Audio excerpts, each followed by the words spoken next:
He had skill and technical ability that were just out of the ordinary. He would produce one or two pieces of skill that would just make everybody kind of go.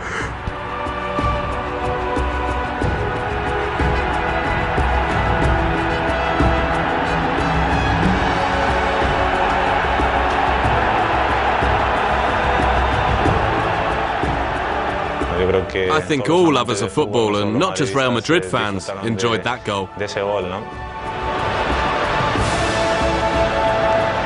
Unfortunately, that incident will remain as the last thing everyone saw Zinedine Zidane do on a football pitch.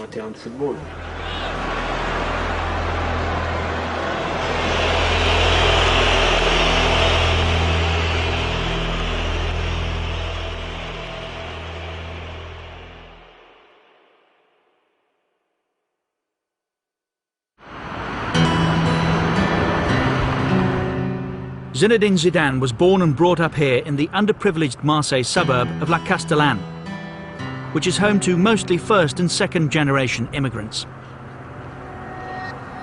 He's the son of Algerian parents of Kabyle origin who emigrated to France in the 1950s.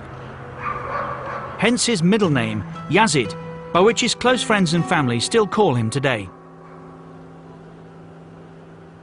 At school during break times it was football. Nothing else was in his head but football. He played so much. When he finished school and went home, he'd throw his satchel down in the house and go out to this square and play football. All the time with his friends. All the time. That's all he did. Play with the ball.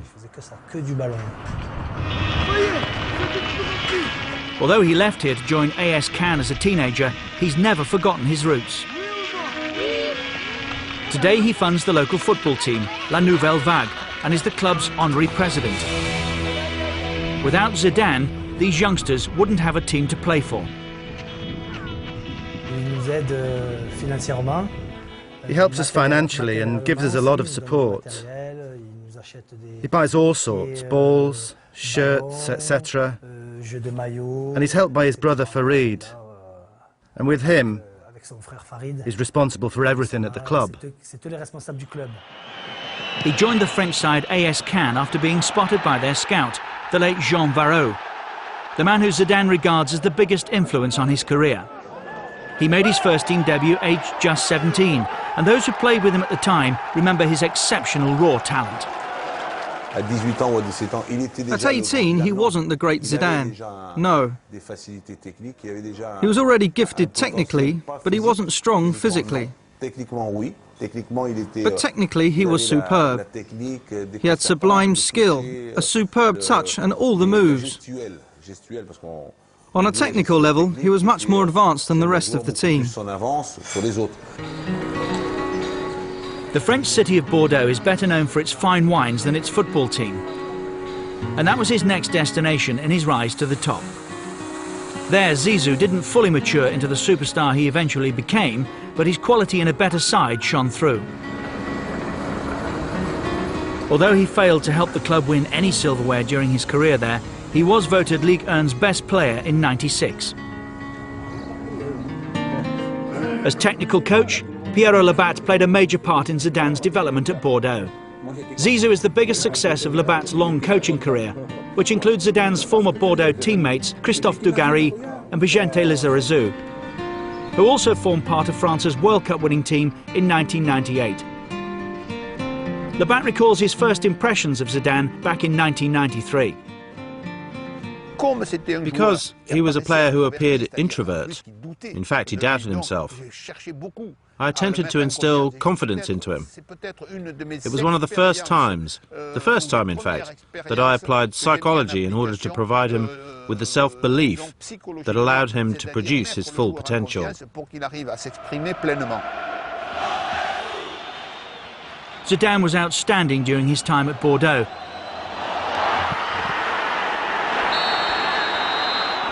It became inevitable that he'd move on to bigger things. I was really convinced that he was going to get where he did. It wasn't possible for me to think any other way. He had everything: technique, mental strength. He was level-headed. and possessed the ability to question things in order to improve. In 1996, he joined the Italian giants Juventus. Serie A was considered the world's best league back then, and the Frenchman took time to adapt to its rigours. When he went to Juve, it wasn't easy for him. It was a difficult first 6 months. The owner, Agnelli, didn't have a great deal of belief in him, and neither did his teammates. And he played a withdrawn role in the team, as a defensive midfielder.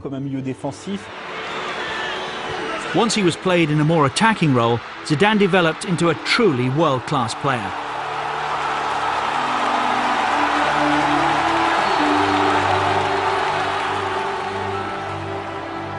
He inspired the old lady to consecutive Serie A titles in 1997 and 98. He proved the judgment of France's greatest player before him, a former Juventus legend himself, to be spot on.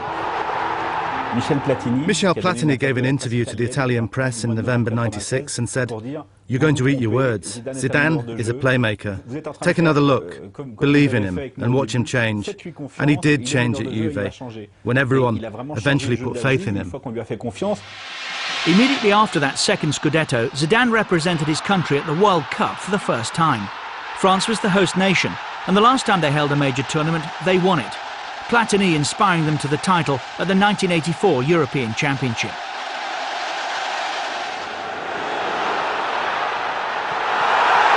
Les Bleus began impressively, winning all 3 of their opening group games. But in the second of those, Zidane displayed the first signs of his suspect temperament when he was sent off for stamping on Saudi Arabia's Fawad Amin. He was handed a 2-match ban. A huge blow to his country's hopes. The French team was an impregnable fortress. They relied on the individual talent of Zidane and Djorkaeff to score the goals. At that time, only 1 goal was necessary for France to win, because they never conceded any. He had skill and technical ability that were just out of the ordinary. When it came to control, and especially leading the team, he managed to see and analyse situations quicker than anyone else on the field. Thanks to that, and the fact he was surrounded by a team that was very strong, he made the difference. In their semi-final, France faced surprise package Croatia, competing in their first World Cup finals. The Croats took the lead before an unlikely hero emerged for Les Bleus. Defender Lilian Thuram scored twice to take France to the final, just as well since Zidane hadn't been at his best. His only big game, his standout match, was the final. But that's what separates a good player from a very good player. It's like dreaming about the perfect holiday and actually going there. It was the first time France had reached the final of a World Cup. They faced record 4-time champions and favourites Brazil in Paris' Stade de France. Once or twice in your career, you need that meeting of talent with delivery. And that makes then the recognition, yes, this guy is exceptional. Cue Zinedine Zidane.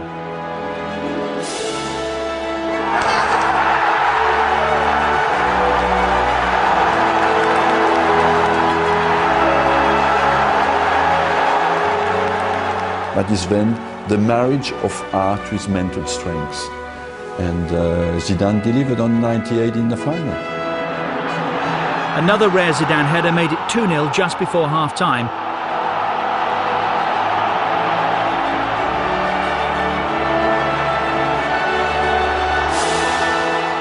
Proof that practice does make perfect. He had the touch of a genius, but he always told me, I'm not good with my head. I used to tell him, stop annoying me with your insecurities.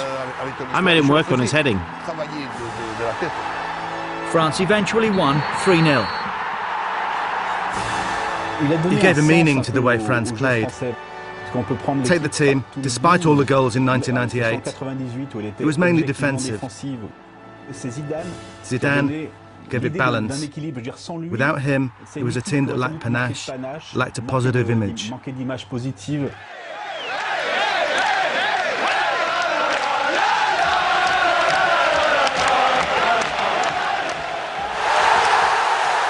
The nation celebrated like never before. For us, the French, it was something extraordinary.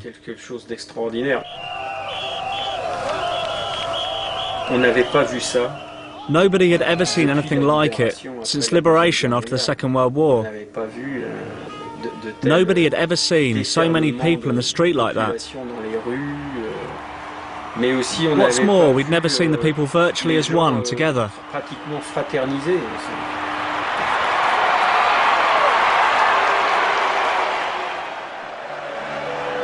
2 years later at the European Championship, hosted jointly by Belgium and Holland, Zidane spearheaded France's attempt to become only the second country after West Germany to hold the World Cup and European Championships simultaneously.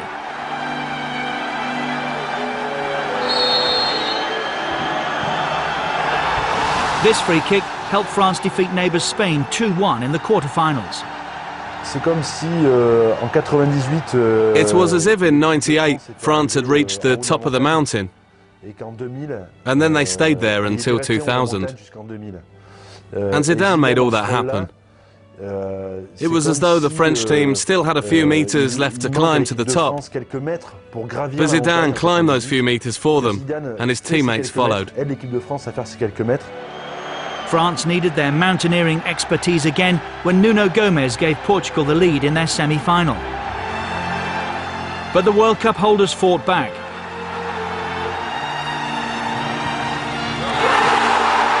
Thierry Henry equalised early in the second half. No further goals meant extra time, and France were awarded a penalty in the dying minutes.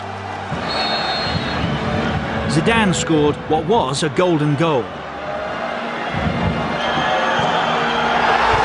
France were on the brink of conquering Europe for the first time since 1984. He was the leader just like Platini was in the 80s. Zidane was the leader of his generation. He was inspirational because he became the best player in the world. He was irreplaceable. Rotterdam's De Kuip Stadium hosted the final against Italy.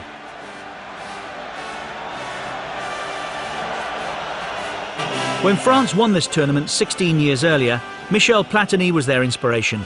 Zidane had become his modern-day counterpart.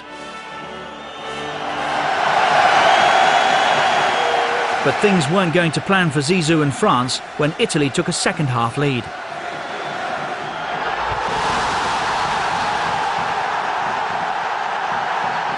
Then, deep in injury time, Sylvain Wiltord scored a dramatic equaliser.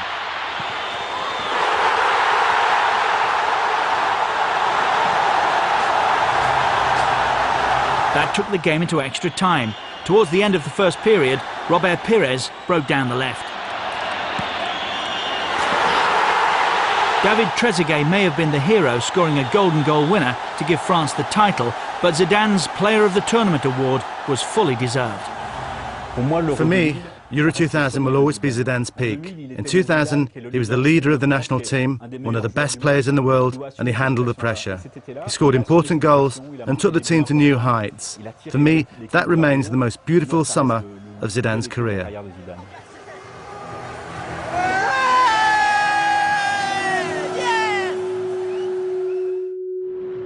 However, at club level, his demons were still in evidence. In a Champions League game for Juventus at home to Hamburg, Zidane was sent off for his headbutt on Jochen Kientz.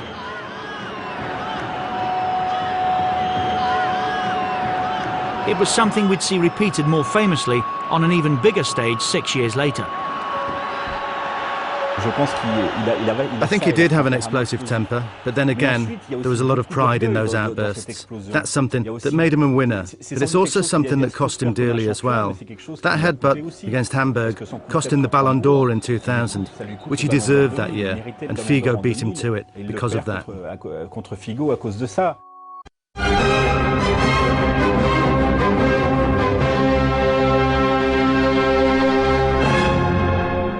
The The following year, Zidane left Juventus to sign for the Spanish giants Real Madrid for a then world record fee of €76 million. He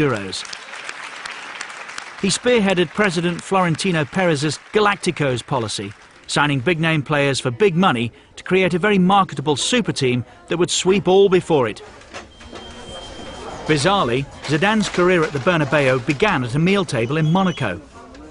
Perez realised that he couldn't talk to Zidane directly. There was too many people there, it was impossible to get to him. So he took a napkin and he wrote, "Do you want to play for Real Madrid?" on it, folded the napkin up, and the napkin went round the table, got to Zidane. Zidane opened it, and in English, yes, the napkin went back. And the Madrid chapter of his career began well as Real reached the final of the Champions League in his first season. In the final held in Glasgow, they faced the German side Bayer Leverkusen. Raúl gave the Spanish champions the lead, but Lucio soon equalised for the Germans. I scored, but everyone will remember Zidane's great goal. This was probably the pick of a career of highlights.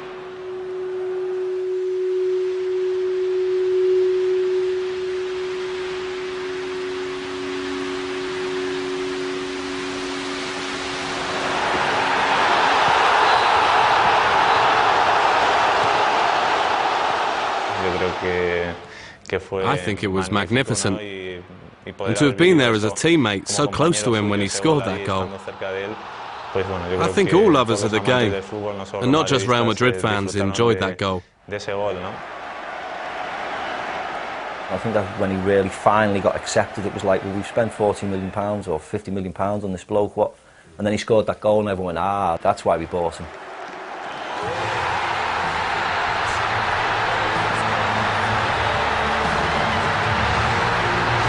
That triumph gave the club its 9th European Cup, and the Galacticos policy looked set to pay dividends. Perez's dream of combining the Galacticos with the club's leading academy products, a policy labelled Zidanes y Pavones after Zidane and the youth team graduate Francisco Pavón, was ultimately flawed. The idea is the youth teams can be the players who understand what the club's about, they can feel what the club's about, they identify with it, and the stars make it glamorous and bring the fans in. Perfect combination, it would seem.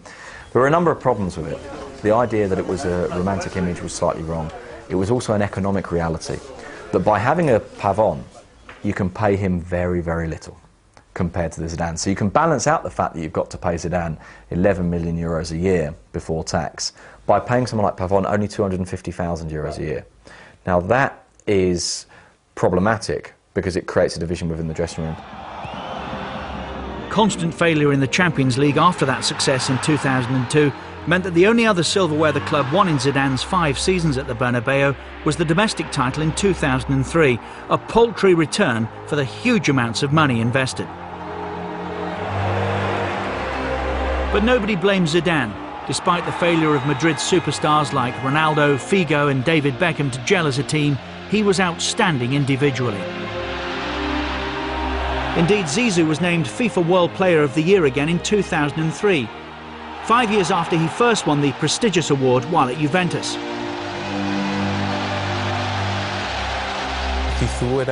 Zizou was a delight for the world. When you had the ball, you gave it to him. And you knew something was going to happen, because I think he was so far ahead of other players. He saw everything so easily and did everything so easily. As both world and European champions, France went into the 2002 World Cup as many people's favourites to retain their crown. But Zidane suffered a thigh injury in a friendly against Korea just 5 days before France's opening match against Senegal. That forced him to miss that match, which was also the tournament opener. Zidane tried to hide his disappointment, but the smile was soon to disappear. Papa Bouba Diop's first-half goal gave the Africans a shock 1-0 win. Without their inspirational talisman, Les Bleus looked a shadow of their former selves.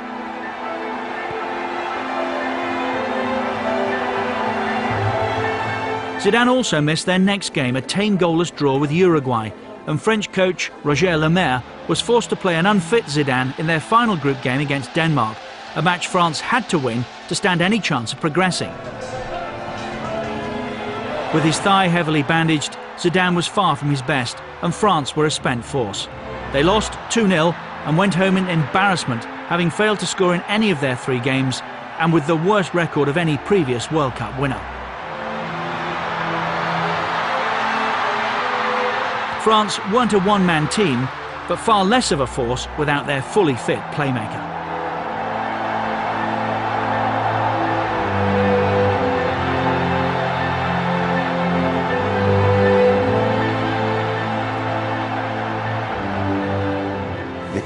The French national team were World Cup holders and European champions, and had players at leading club sides. That meant their opponents faced them with something of a fear factor.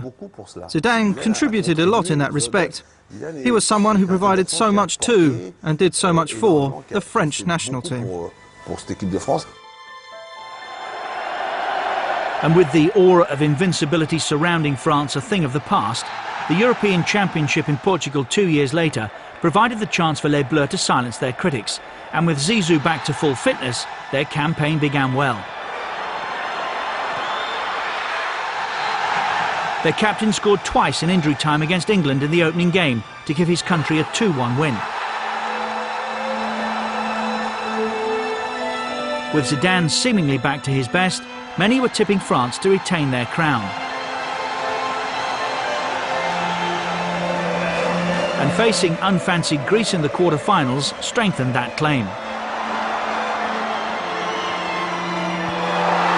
But Aguilos Haristeas' second-half strike for the eventual surprise champions was the only goal, and France were out. After the tournament, Zizou retired from international football, aged 32.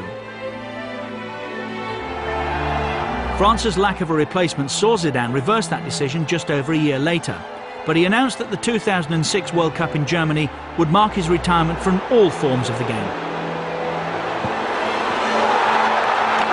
He captained his country, scoring this outstanding solo effort in a 3-1 win over Spain in the last 16. And his penalty was the only goal of France's semi-final against Portugal. Berlin's Olympic Stadium was the venue for the final against Italy, and Zidane had the chance to give France the lead from the penalty spot. It was a chance he took. But the perfect end to an outstanding career never happened.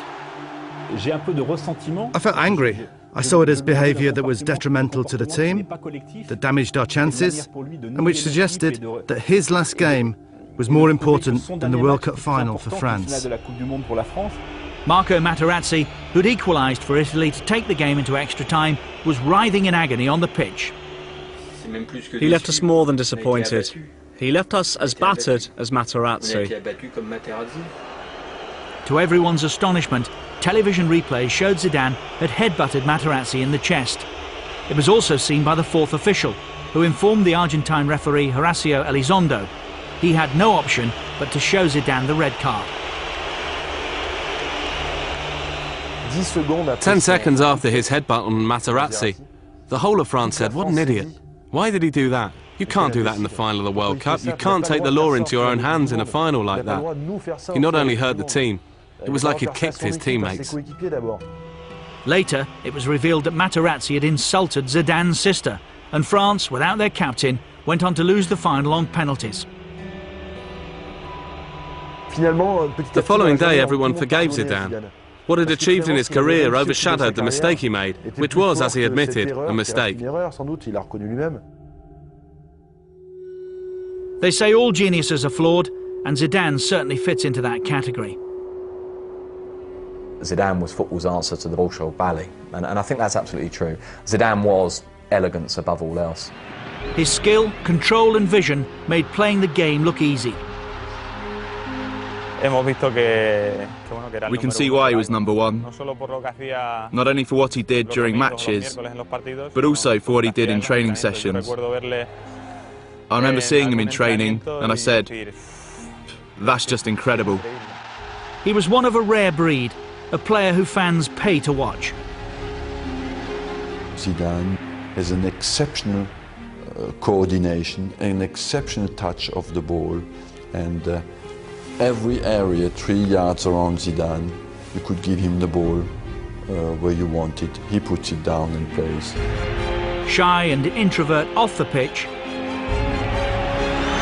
On it, He let his feet do all the talking.